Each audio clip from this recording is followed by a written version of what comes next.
Welcome to This Jungian Life. Three good friends and Jungian analysts, Lisa Marciano, Deborah Stewart, and Joseph Lee, invite you to join them for an intimate and honest conversation that brings a psychological perspective to important issues of the day. I'm Lisa Marciano, and I'm a Jungian analyst in Philadelphia. I'm Joseph Lee, and I'm a Jungian analyst in Virginia Beach, Virginia. I'm Deborah Stewart, a Jungian analyst on Cape Cod.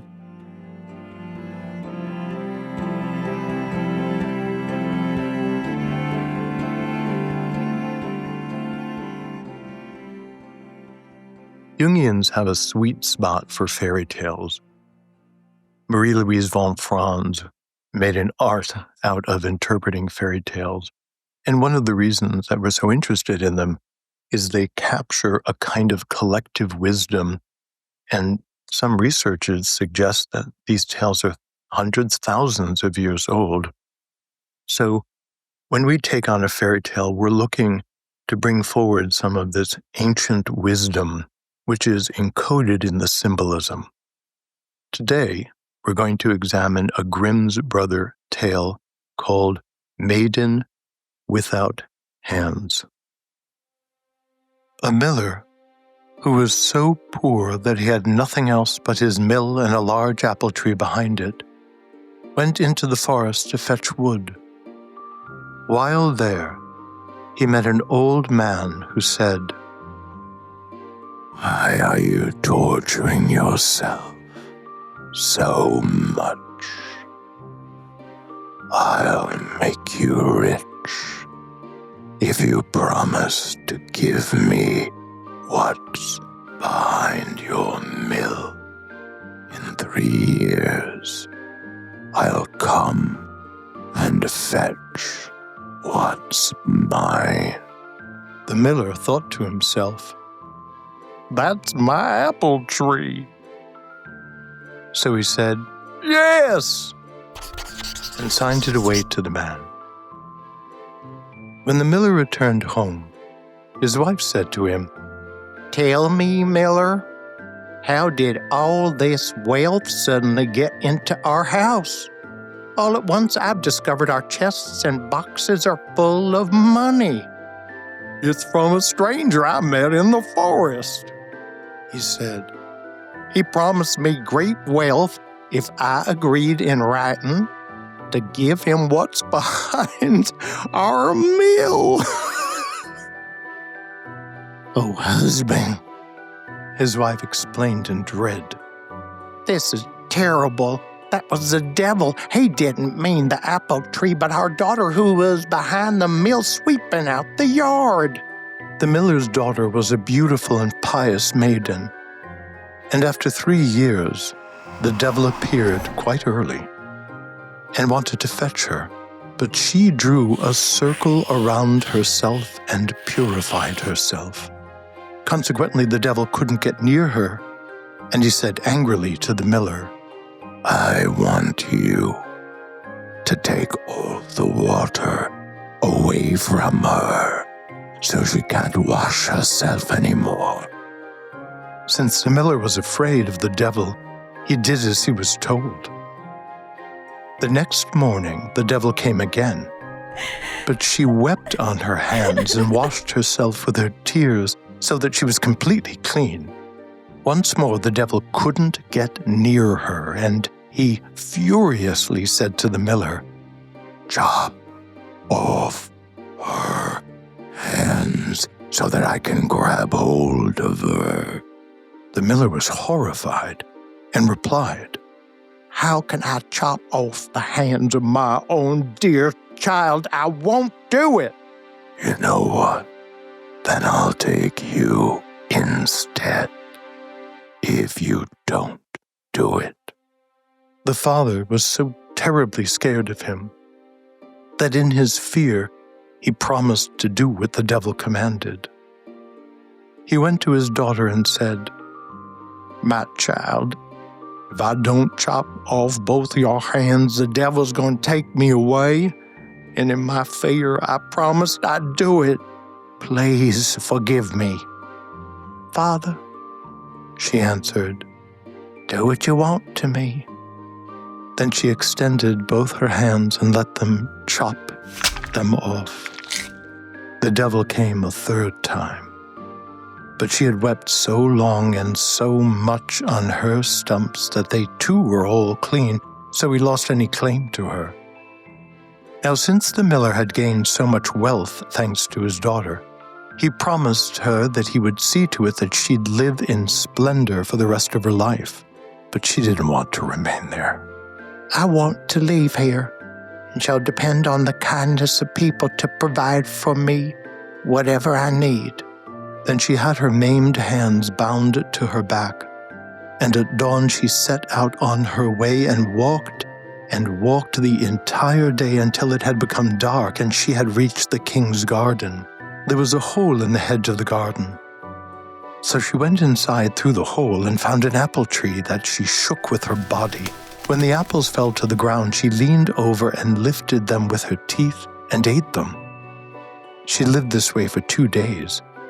But on the third, the guards came and saw her. So they seized her and threw her into the prison house, and on the next day she was led before the king and was to be expelled from the country. "Why?" cried the prince. "It would be better if she looked after the chickens in the courtyard." So she remained there for some time and looked after the chickens. Meanwhile, the prince saw her often and became very fond of her. However, the time came for him to marry, and royal messengers were sent all over the world to find a beautiful bride for him. "You don't have to send out messengers to search so far," said the prince. "I know a bride who's very close by." The old king reflected and tried to think of a maiden, but he wasn't familiar with any young lady in his land who was beautiful and rich. Well, you don't intend to marry that maiden who tends the chickens in the courtyard, do you? The son explained, however, that he wouldn't marry anyone else but her. Finally, the king had to yield to his wish, and soon thereafter, he died. The prince inherited the throne and lived happily with his wife for some time. Yet at one point, the young king had to leave his realm to fight in a war, and during his absence, his wife gave birth to a beautiful child. She sent a messenger with a letter to announce the good news. However, on the way, the messenger stopped to rest near a brook and fell asleep. Then the devil appeared, for he was still trying to harm the pious queen, and so he exchanged the letter for another one that said the queen had given birth to a changeling. When the king read the letter, he was quite distressed, but he wrote a letter in which he declared that the queen and the child should be protected until his return. The messenger started back with the letter, but he stopped to rest at the same spot and fell asleep. Once again the devil came and put a different letter in his pocket that said they should banish the queen and the child from his land. This was to be done even if all the people at the court wept out of sadness. "I didn't come here to become queen. I don't have any luck, and also I don't demand any," the queen declared. "Bind my child to my hands on my back, and then I'll set out into the world." That evening, she reached a fountain in a dense forest where a good old man was sitting. "Please, show me some mercy," she said, "and lift my child to my breast so that I can give him something to drink." The man did this, whereupon he said to her, "There's a thick tree standing over there. Go over and wrap your maimed arms around it." When she did this, her hands grew back. Thereupon the old man pointed to a house. "Go and live there. Don't leave the house and don't open the door unless someone asks 3 times to enter for God's sake." In the meantime, the king returned home. and realized how he had been deceived. Consequently, he set out accompanied by a single servant to look for his wife. After a long journey, he lost his way one night in the same forest in which the queen was living. However, he didn't know that the queen was so close. "Over there," his servant said. "There's a little light, glimmering in the house. Thank God we can rest." "Not at all," responded the king. "I don't want to rest very long. I want to continue to search for my wife before I can take any rest." But the servant pleaded and complained so much about being tired that the king agreed out of compassion. When they arrived at the house, the moon was shining, and they saw the queen standing at the window. "Goodness, that must be our queen. She resembles her very much. But I realize that she cannot be the queen, because this woman has hands." The servant requested lodging for the night, but she refused because he didn't ask for God's sake. So he wanted to move on and look for another place to spend the night. Then the king himself stepped forward and cried out, "For God's sake, let me enter."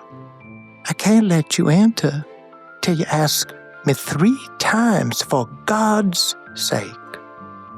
And after the king asked another 2 times for God's sake, she opened the door. Then his little son came skipping toward him and led the king to his mother, and he recognized her immediately as his beloved wife. The next morning, just as they left the house and began traveling together to return to their country, the house vanished right behind them. And before we begin discussing this really rich, complicated tale, we're going to take just a minute to tell you about our Patreon.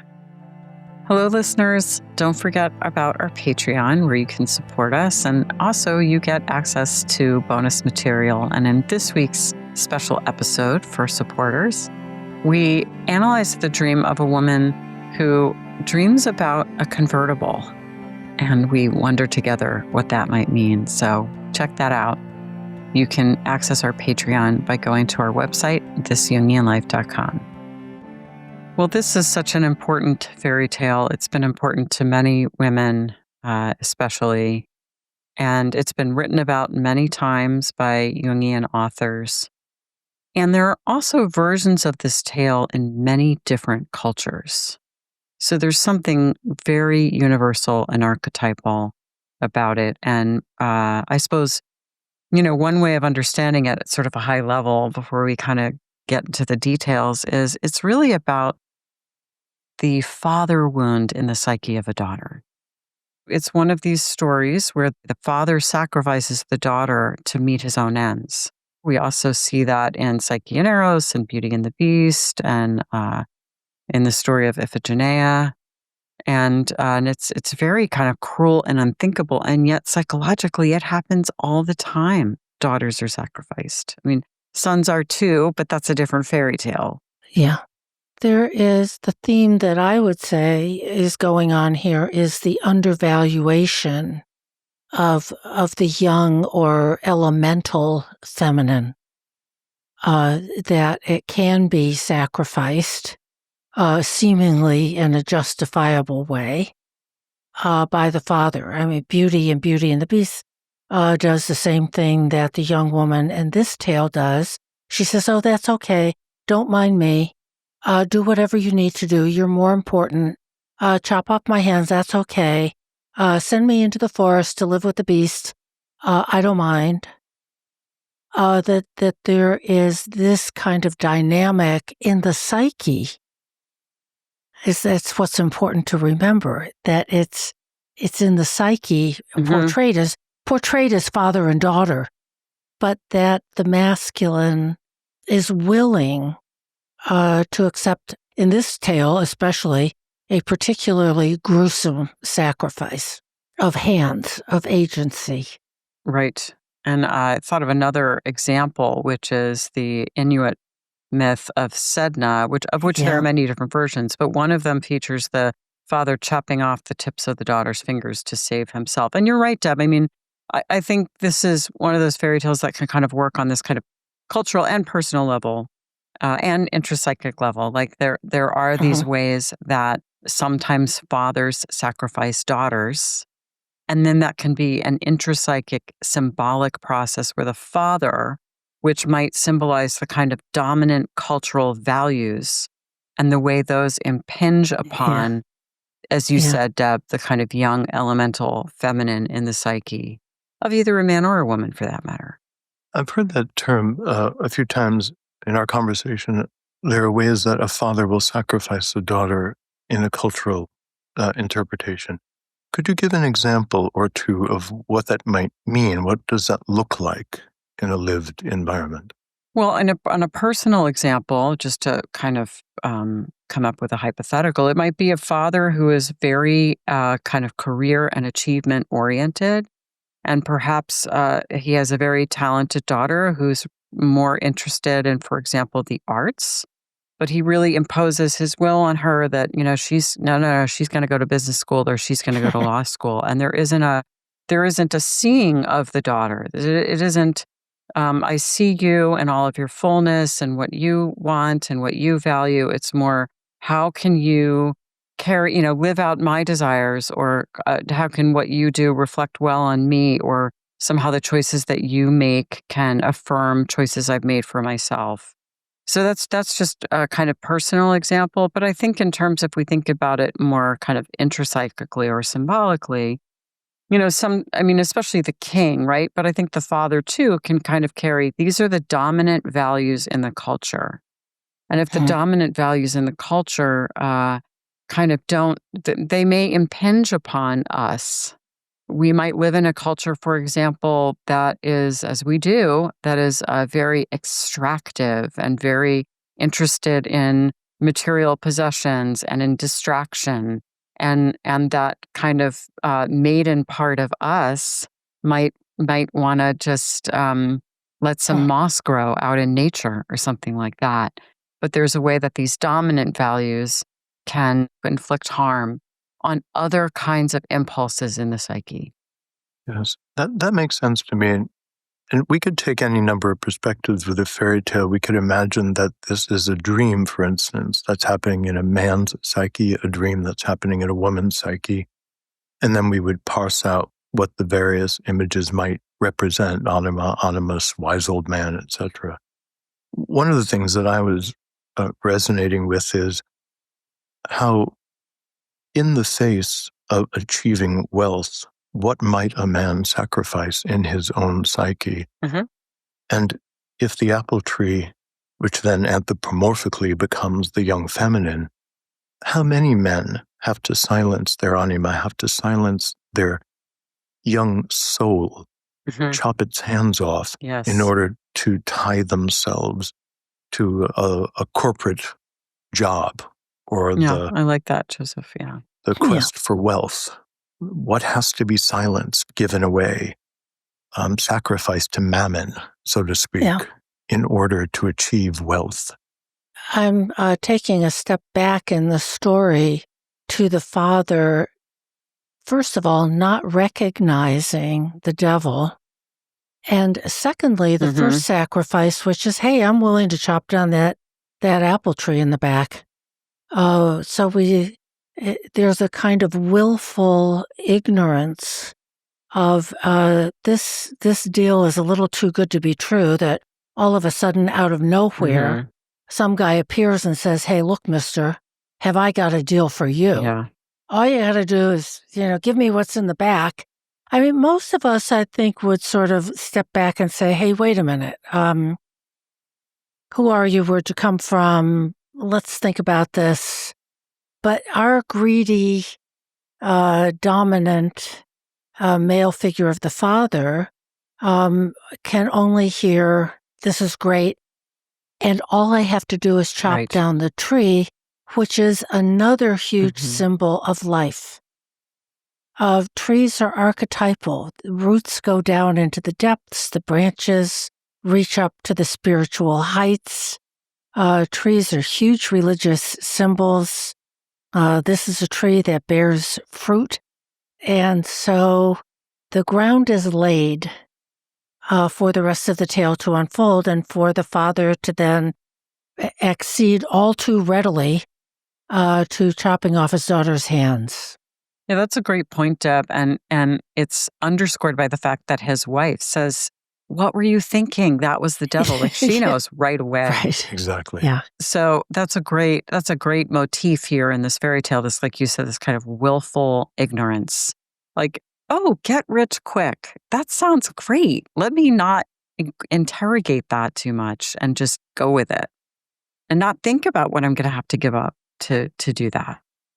Or at least in the beginning, he thinks it's going to just be an old apple tree in the backyard, and that's an easy sacrifice. Go ahead. You want my apple tree? Go for it.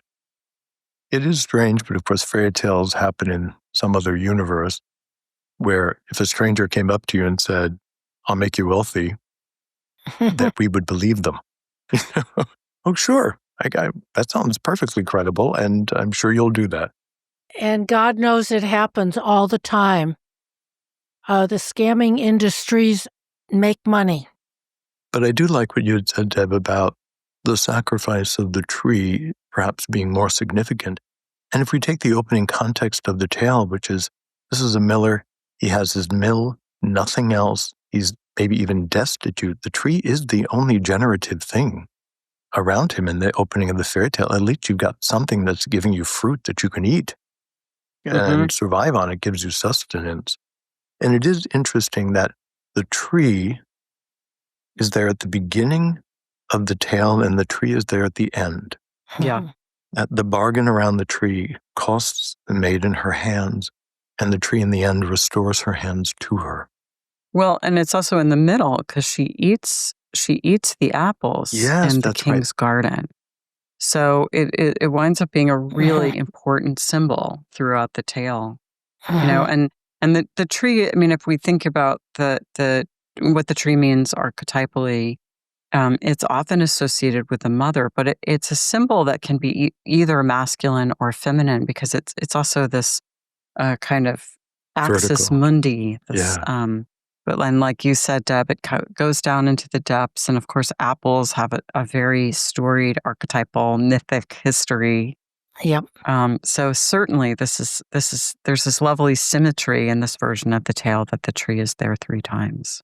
That the tree is also the generative tree of life.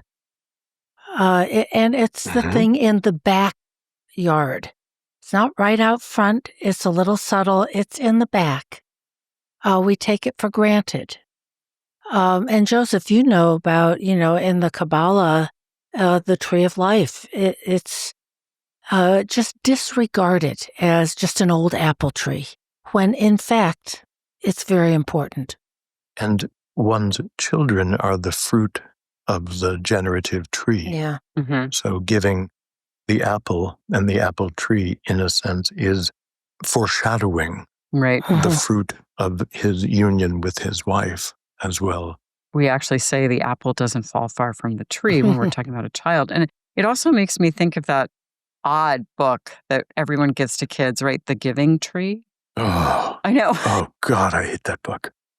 It's just so awful and pathetic. I know. I don't understand why it's like, God. of course, I got the obligatory copy when I was pregnant. But I mean, I did read it to my kids, which maybe I shouldn't have. But I do, when I think about it, I would sort of be like, what does this book actually mean? But I think it is something related to what we're talking about, right? Because the tree is this sort of image of maybe a connection with the transpersonal, let's say. And then the story of the tree is just taken for granted and taken for granted and taken for granted, which I think you point out, Deb, that's happening in this story too. So, so the tree's doing a lot of work in this story. So the opening scene also reminds me of that story from the Gospels where Jesus goes out into the wilderness. The Father goes out into the forest and the devil says, "Bow down to me and I'll give you everything." Anything, everything you want, all the riches of the world, but if you just submit to me. And here we have this morality tale that what if Jesus had said yes? Mm-hmm. Yeah. How would that have played out in one way or another? Yeah, and the answer is it's an injury to the soul. Absolutely. And it's a story also, if the maiden represents the soul, that even assaulted in such a shocking way, the soul sustains, that the soul remains intact even when it is subject to terrible circumstances. Now might be a good time for us to take just a quick break and mention our Dream School program. We have a 12-month online dream school that teaches you how to work with your dreams the same way we work with dreams on the podcast. And it's a rich community and lots of opportunity to spend time with us in live events that occur every month. And we hope that maybe you'll check it out. And you can go learn more by going to our website, thisjungianlife.com. And you'll see a tab there for Dream School. We would love to see you there. Returning to the fairy tale, the next somewhat magical thing that happens is somehow the girl knows that drawing a circle around her can help. And we had in a recent episode talked about the power of the mandala, the power of the circle. Mm-hmm. And so one way we might interpret that is the maiden is connected to knowledge of the self, of the transcendent, that instinctively she knows that invoking the self can help her, and it does in fact help her. This idea of drawing a magic circle is part of every magical tradition I've come across, in my reading.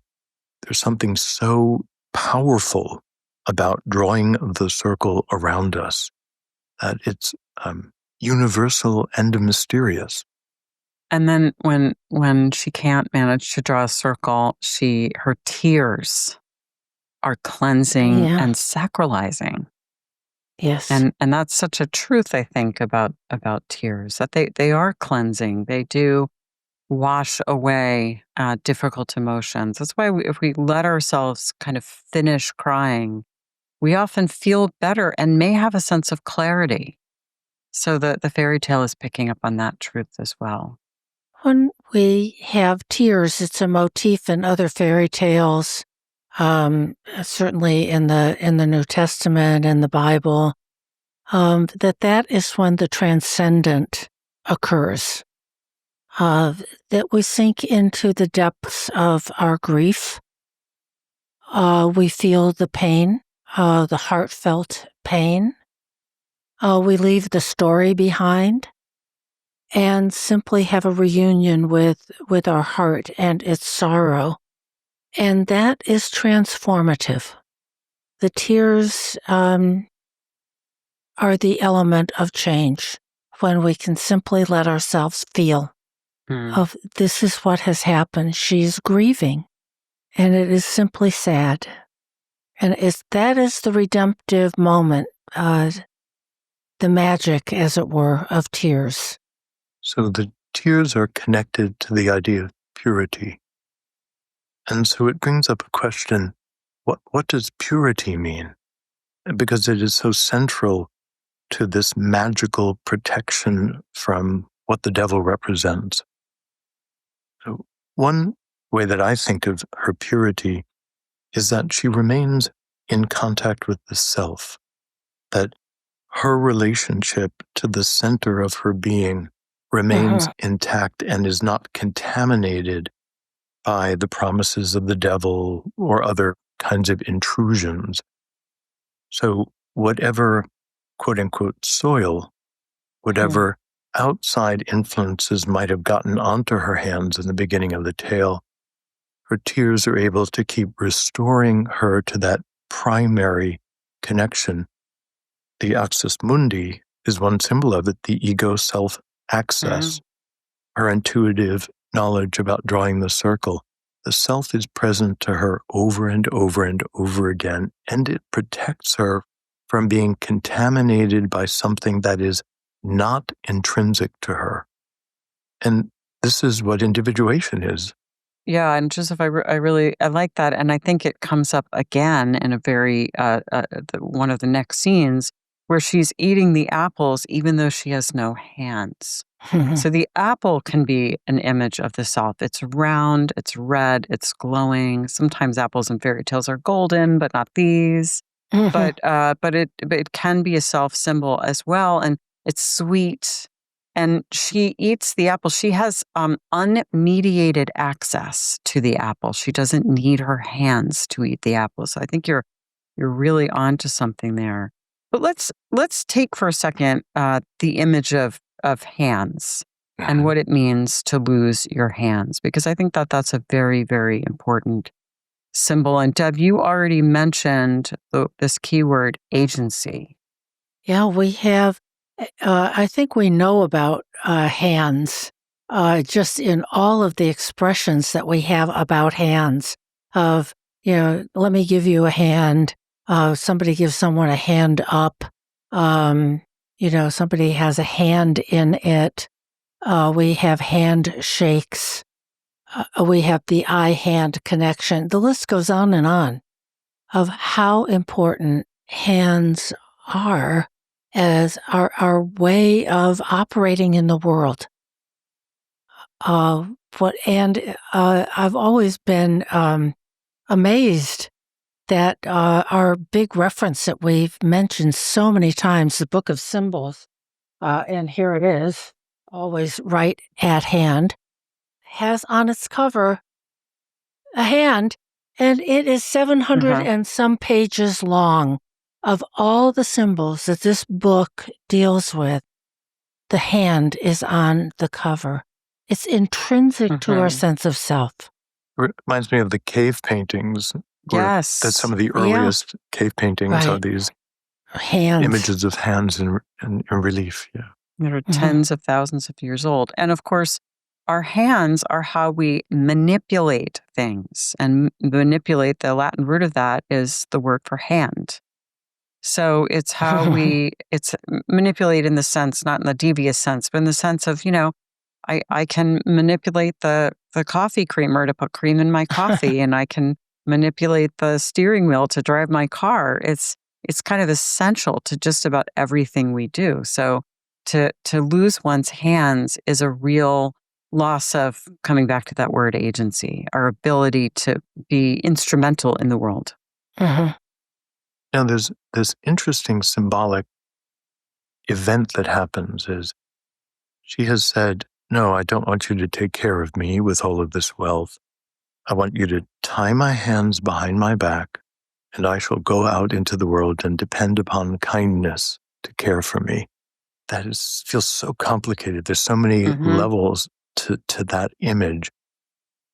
She already is missing her hands, and why does she need to have her arms bound behind her as well as the loss of hands, and reject any support from her family to cast herself out into the great chance of life? What do you guys make of that? How do we translate that into a psychological metaphor? Well, on a feeling level, I mean, if your dad is like that darkly abusive, it's like, I am out of here. I don't care, if you offer me a lot of money, But it resonates with the tale because the father was willing to sell his soul to the devil, literally, and she's not. She's like, I'm not going to stay here just for money and comfort. So I think it goes to the point you've been making, Joseph, about her like continued access to the self. That it would be too compromising in a way to stay there. Now, she doesn't say anything like that, but there's a feeling tone to that part of the tale for me. Yeah. And I think a big theme in this tale, as in other fairy tales, is that for the development of the feminine, she has to go out and be independent, be on her own. Snow White gets sent off into the woods, theoretically to be killed, but is not. Snow White dares to go to the ball. Psyche, in the tale of Psyche and Eros, finds herself alone in the wilderness after her glass palace collapses. There's many a theme of the feminine needing to be alone and without the support and connection in order to develop herself. And I see very much of this, especially to jump ahead, of those 7 years in the forest, often a symbol for the unconscious, without hands, without anyone except her child, of that you have to do it alone. That time alone in solitude is also where you discover yourself. So I take that initiatic impulse that she could stay and be dependent upon her father, having been reduced to tremendous dependency upon him and the devil's wealth, for that matter, and the mother. And she decides that she is still going to be dependent, but she's going to depend on fate, depend on the kindness of the world. And she makes herself even more vulnerable by strapping her arms behind her, so that even what she might be able to act upon with her forearms or with in some other creative way, even that she takes away from herself to go out into the unconscious, to go out into the forest, to wander and see what kindness will bring to her. And there is a danger that perhaps there is no kindness in the world, and that she will fail and falter and pass away for lack of kindness in the world. So I wonder if there's some statement about presenting one's vulnerability in all its fullness, and does that perhaps conjure kindness from the collective or kindness from the unconscious? Well, there's this fundamental kind of trust in the self, right? I mean, in a way, she's throwing herself, she's commending herself to fate, as it were, and really opening herself up to go back to your theme, Joseph, the influence of the self. Let me trust that my needs will be met.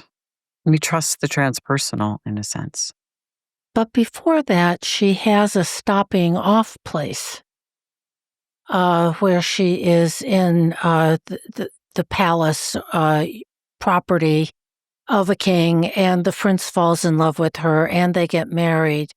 I often think about something like this as, like, if you're going to climb Mount Everest, you climb up halfway to the base camp, and you get used to the altitude and have a recovery period and a preparation period for the final ascent on the summit.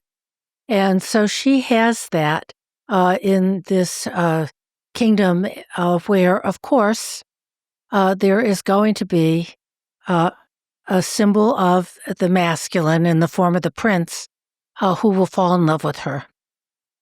And, of course, she will get pregnant.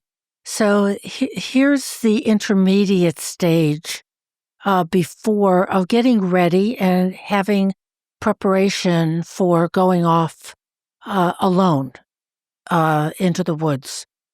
In some versions of the tale, the king makes her these silver hands. Yes. And that's not in the version that we read today. But that idea, Deb, I like your idea of base camp. I think it's Marie-Louise von Franz who calls the silver hands a provisional adaptation. And I think that her time with the king is just that. It's like the wound has not been healed. But it's sort of an intermediary place. It's a kind of provisional adaptation. And we can relate to that in our own lives. When we're on our life quest, there may be times that we can look back and we think, I didn't have the answers then. I was still struggling with something.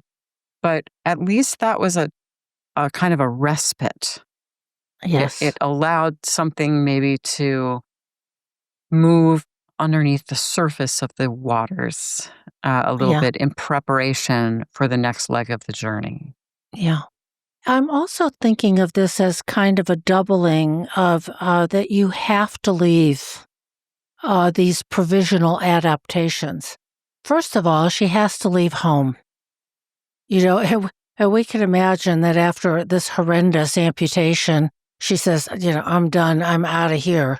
But that first family of origin and home is a provisional adaptation, preparatory, we hope, for adulthood, independence, going out into the world. And she has a second provisional adaptation in the courtyard or palace of the king, and in her marriage and union with the prince and having a child. But eventually, she needs to do the rest of her individuation journey on her own. Silver hands are not good enough. Maybe better than having no hands at all. Yeah. But they don't move. They're hard. They really don't do the job. Eventually, whatever we do, we have to do with ourselves, by ourselves. What do you think that the prince represents? That the prince is able to recognize value in the young woman. The king finds her easy to dismiss, or perhaps even punish. But it's the prince that rather quickly can see into what's happening here and eventually falls in love with her and chooses her as his mate. But the king is unable to see that initially. Yeah, I mean, this is another kind of part of the tale where there are different versions, because sometimes it's the prince's mother who doesn't like her, and there's a kind of like mother-in-law theme. But yeah, certainly the prince is able to, I like what you said, Joseph, kind of recognize her value. He's an image of the positive animus that really catalyzes sort of the beginning of the healing process. There's a fertility to their marriage. She has a child. But he is also easily duped, isn't he? A little bit like her father. The devil comes along. The devil is still flitting around. There has not been a permanent solution to this devil problem. It's still bedeviling her. And the devil is able to, convince the court and the prince that she's a monster, basically, or that she's given birth to a monster. So he's a little bit too easily taken in, just as her father was.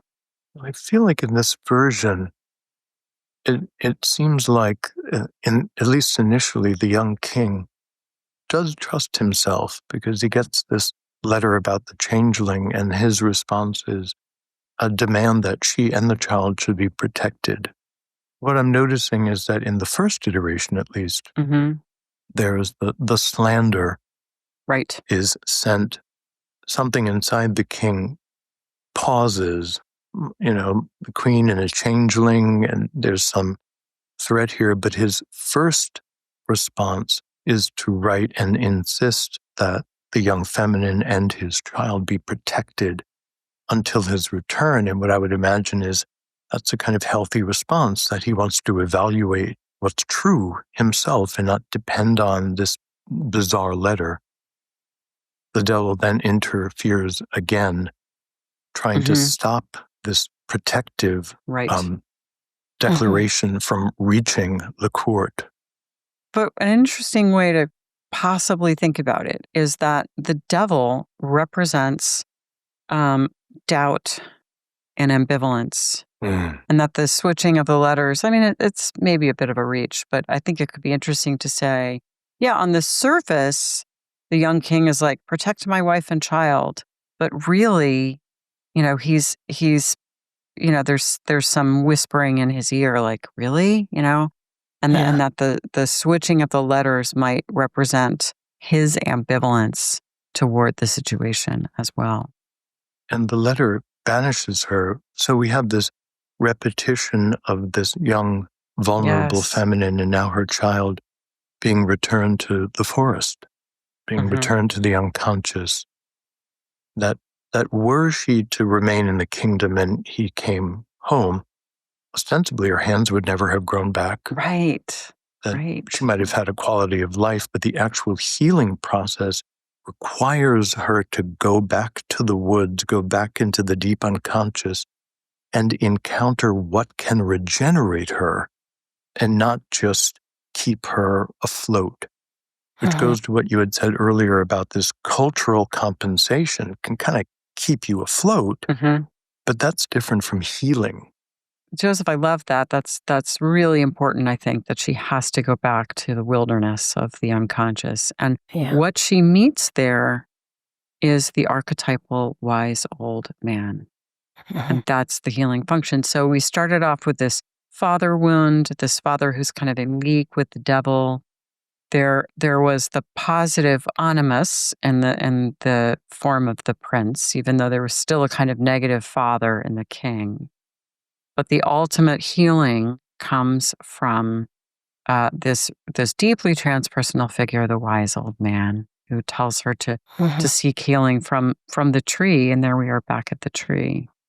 And it seems that the opportunity for the tree happens when she asks for mercy, and particularly, will you help my child reach my breast? Right. There's something about that image that then conjures the opportunity to go and wrap the arms around the tree, which also means that she has to have her arms unbound to be able to take this action, where in the first trip into the forest, she wouldn't have been able to put her arms around the tree because that was pinned against her. She leaves her identity as a daughter and all of that dutiful sort of assent or acceding to masculine authority. She then becomes a mate and accedes again to relationship and its duties and its natural outcome in the form of a baby.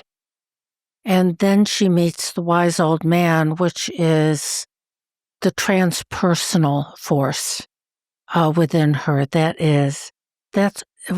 goes beyond the mate and the daughter to a true self. Yeah, and I want to bring up here, this is a story that I wrote about in my book, Motherhood. And in some ways, this is sort of the keystone chapter of the book and the keystone story in it, because there are different endings. The Italian ending is very similar to this one. She has twins. They're strapped onto her back. She goes out into the wilderness. She comes to a pool, and by the pool is the archetypal wise old woman. And she says, would you help me? Would you lift the babies off my back so that I can reach down and drink? Or would you get me a cup so that I can drink? And if I lean into the water, the babies are going to tumble into the water. And the woman says, do it yourself. She reaches down and she's drinking from the pool. And indeed, her children topple off her back and into the pool. And she says, help me, my babies are going to drown. And the wise old woman says, plunge in your stumps. And she does. And that's the moment her hands grow back. So, Joseph, to your point about somehow the growth is potentiated by her holding the baby to the breast, I think the Italian version is even a little bit more explicit. That the way I discuss it in my book, there's lots of ways to understand it. But in Motherhood, I talk about, like, sometimes when we're wounded, we can't sort of do something for ourselves. But when we have kids, suddenly we reclaim the agency. We heal those wounds to protect them. So that's always been a very, very moving version of the story for me. And that really, I think you're landing on it, because she is submitting to so many different things. Right. It's like, She says, I didn't come here to be queen. If you want to banish me, fine. I don't have any luck. I haven't asked for anything. Send me out into the forest again. The father says, let me take care of you. She goes, no, bind my arms. I'll just go into the forest and see what happens. But you're absolutely right that the directness, that this is the time she actually looks at someone and she makes a request that's very definitive. Please show me some mercy. Yes. And as I'm scanning through the rest of the dream, I don't think she makes a request. Right. She never asks for anything else. Right. Yeah. Right. So I think you're quite right that being called to tend this new life gives her permission to want things and permission to ask for things. And everything changes after that.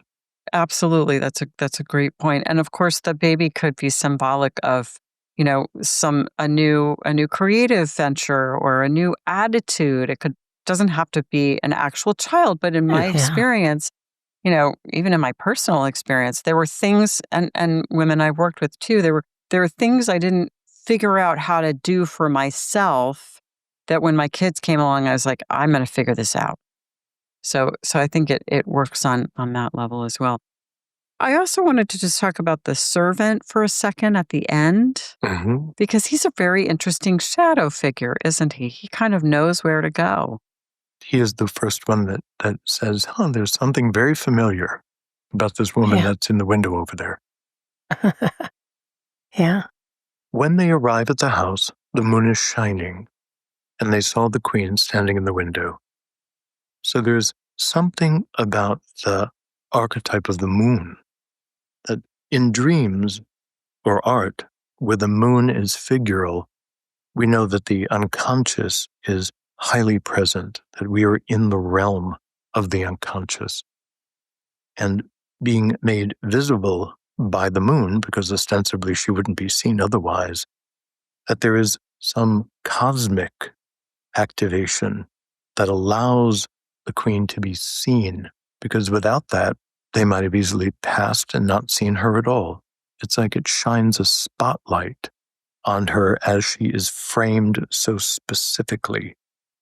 So there is this fateful alignment of the cosmos to make sure that she is seen and visible. There's something also that she's able to integrate from the wise old man, who may be a symbol of the self, just as the circle was a symbol of the self.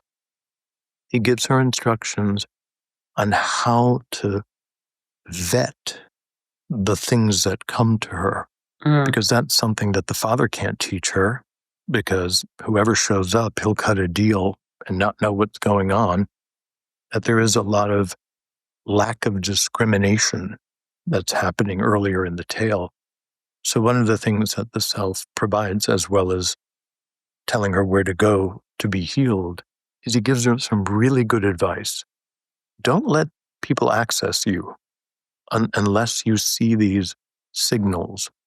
And here, relative to this idea of godliness and not being part of the world of the devil, that is this invocation that, for God's sake, in the name of God, allow me to enter, allow me access to you. And so this decisive quality of sanctification, of consecration, and that she's introduced to that being the criteria that must be met before you allow someone to access you. That seems like very specific advice. Another way of saying that is, don't get involved with people that don't have a relationship to the self.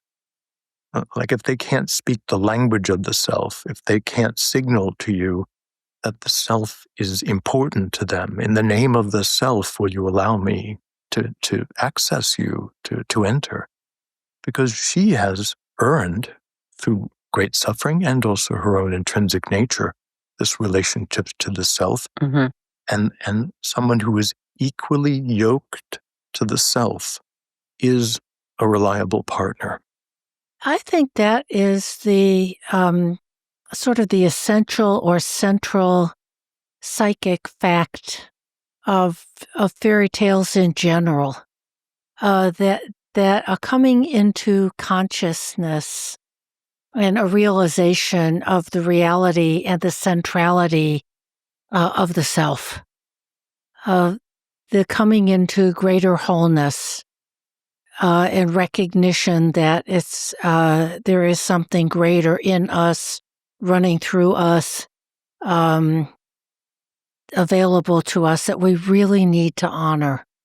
What do you guys make of that last scene where the little boy, the son, goes to the king, the young king, takes his hand, and then connects him back with the queen, with his wife? What do you think the son represents that such that he is inserted into that reunion? Well, he's played this important role that we just talked about somehow kind of, he is the thing that kindles the renewal and the healing, and that she has been changed by that.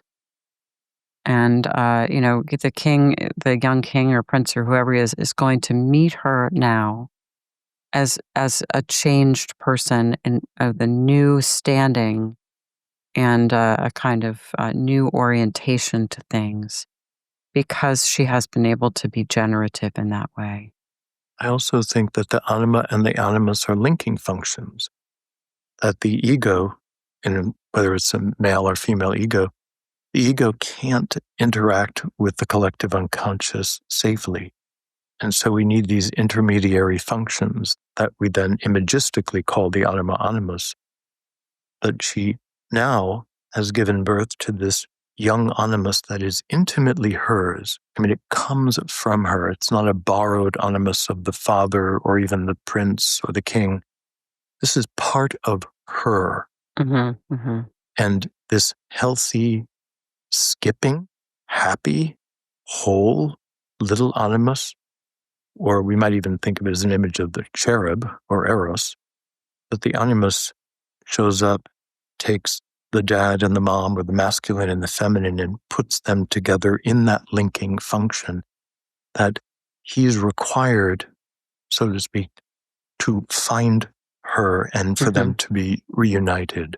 Yes. So if we think of the child as Eros or Cupid, which is this god of relatedness, that is also part of the healing process, which allows them then to move on to the next part of their life journey. Well, or to live happily ever after, which is what they tend to do. Just to sum up, before we move to the dream, I just want to read this really great quote from Marie-Louise von Franz.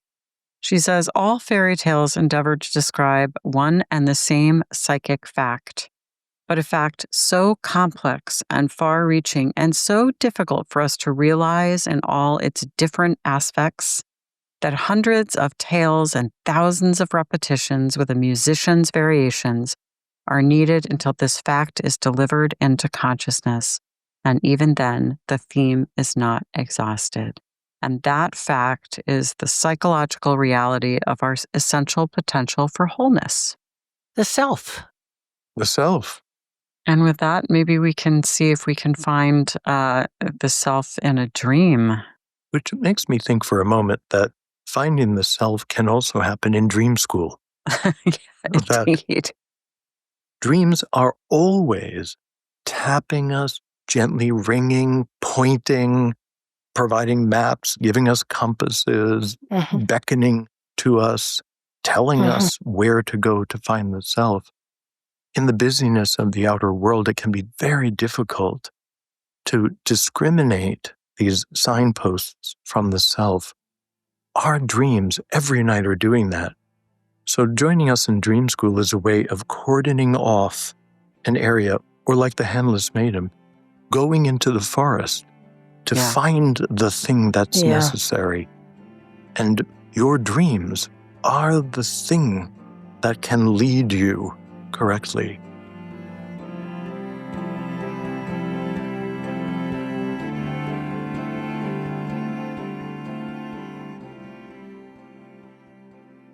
Our dreamer this week is a woman who's 31, and she's a filmmaker.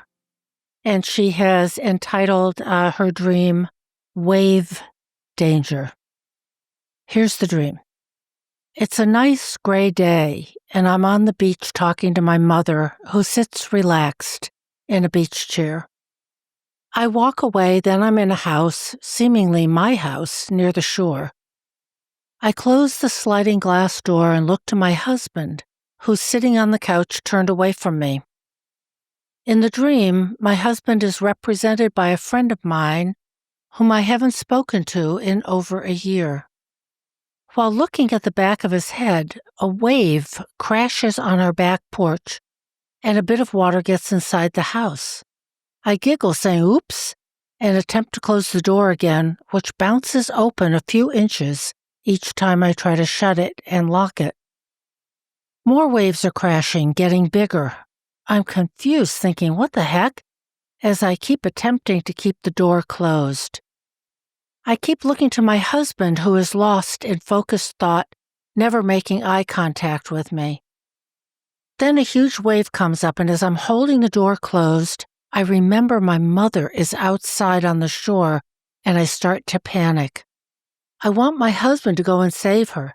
I yell his name, but he still doesn't look at me. I yell again, nothing. Then, finally, a third time I yell his name as the wave soars by our window, seemingly never ending.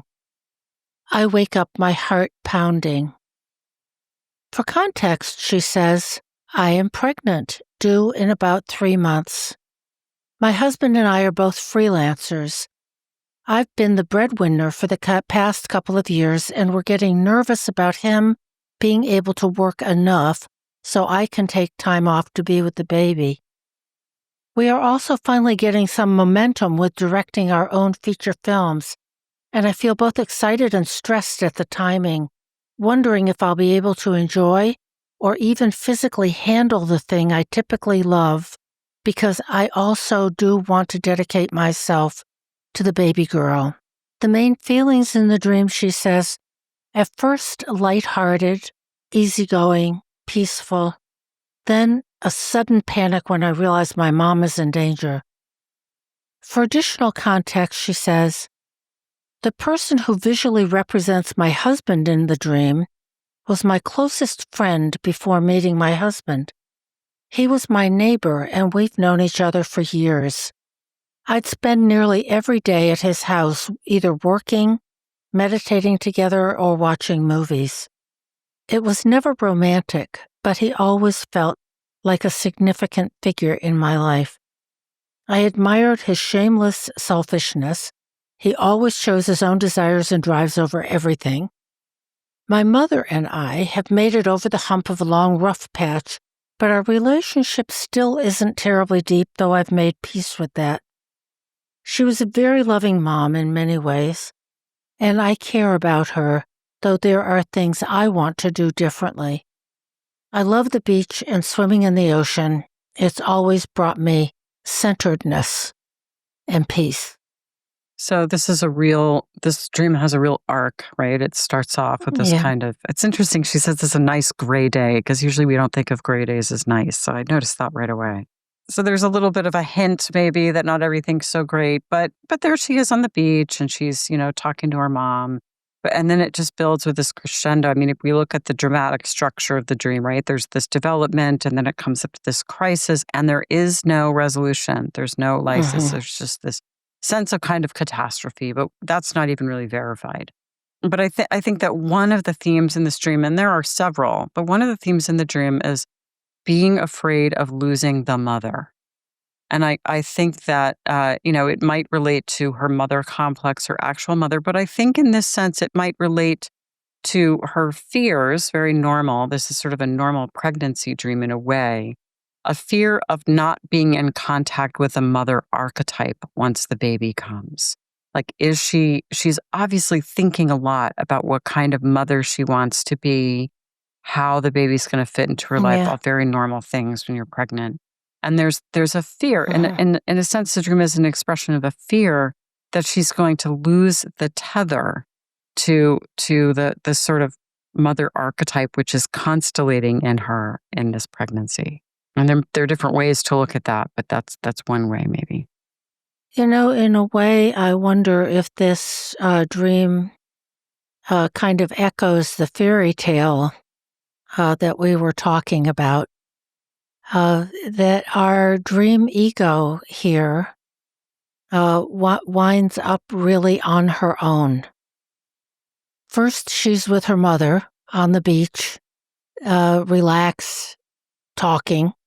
And then our dream ego, our heroine, is in the house being inundated by the great unconscious of the ocean, the great generative and destructive sea that at first is not a big deal. It's just a little bit of water gets inside, and then it gets to be more and more and more. And then she yells to her husband. She wants him to go out and find her mother and save the mother. She shouts 3 times, and then she wakes up. But there she is in the house. Maybe this is a reach, but analogous to that hut that the Handless Maiden was in the forest. She is alone in the house with the ocean outside. Her mother is off somewhere. Her husband is off somewhere.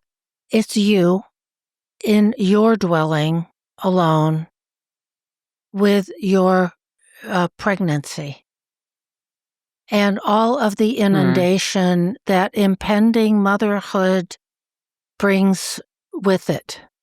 It is a huge initiation in the final analysis of not just the real world considerations, as she mentions, of will we be able to make it as freelancers? Will there be enough money? Can my husband support us? Can I be with the baby? But how huge it is to know that you're about to be a mother and this child is in your care, in your body as a nursing infant, an utterly dependent human being. And in some way you are in it alone. This is yours to do. I think that really sums it up perfectly, Deb. I think of the ocean being like the pregnancy and like the experience of being a new mother, particularly with the first child. There's so much fantasy material leading up to the birth of the first child, and all of it's generally idealized. But the forces, archetypal and biological, that are activated are unstoppable. Yeah. And there's no kind of polite knocking at the door, hello, pregnancy here. The doors fling open and water crashes in, and then everything's getting rearranged. And whatever you thought it was going to be like, there's a force far greater than you is going to make that decision for you.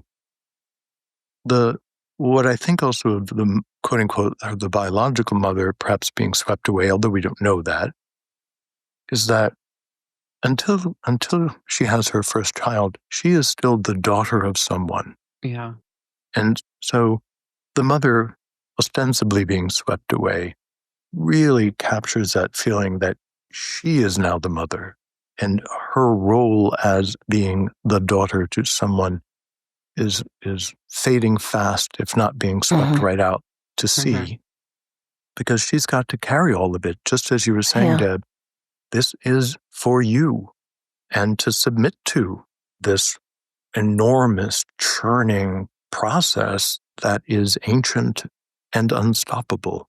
If I can just kind of return to my thesis for a second, because I want to build it out a bit more, that somehow the dream is personifying this conflict about what's it going to be like to be a mother? Will I be able to stay in touch with the mother archetype as a mother?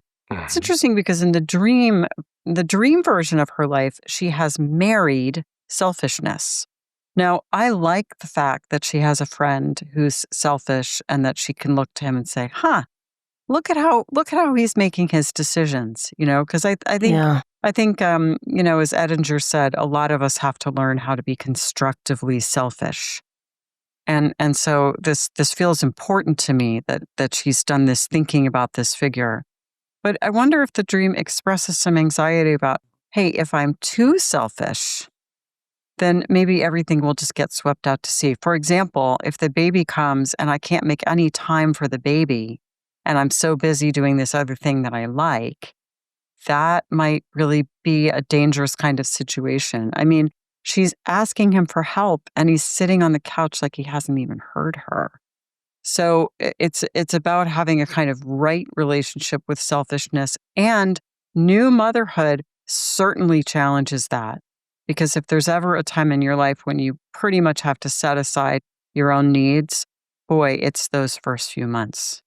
So I think that in her context, when she says that she's been the breadwinner in the family and she would like the husband to become more of a provider, but is unsure that transition will happen, it also captures some of the urgency in the dream where she's crying out his name and needs him to take an action. In the outer world, the action might be get a high-paying job or take some of these financial responsibilities off my shoulders.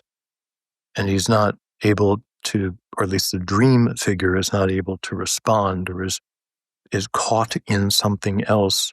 So again, it's all in her hands. But I think the impending birth ends whether or not the husband is able to respond in the way that she is hoping is left very uncertain, which brings us again back to Deb's observation, like, this is in your hands.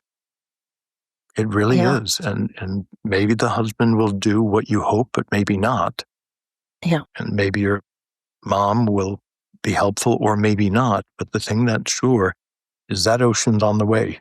It's initiatory.